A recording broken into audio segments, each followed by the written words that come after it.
అలా అని చరిత్రని ప్లాన్ చేసి బ్లూ ప్రింట్ తీయలేము. దానికి కావాల్సిందల్లా చిన్న నిప్పురవ. ఆ రోజు కార్చి చంటుకుంది. అదిగో పెను నిశ్శబ్దం పగిలి ముక్కలవుతున్న భీకర దృశ్యం.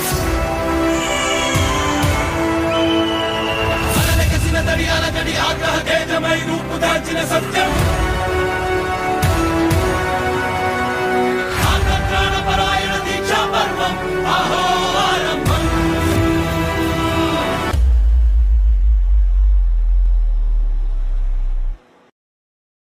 నీ వెన్నంటి వేల మంది ఉన్నారనే ధైర్యం నీకుంటే ఒక యుద్ధాన్ని గెలవచ్చు. అదే నువ్వు ముందున్నావని నీ వెనకున్న వేల మందికి ధైర్యం వచ్చిందంటే ప్రపంచాన్ని గెలవచ్చు.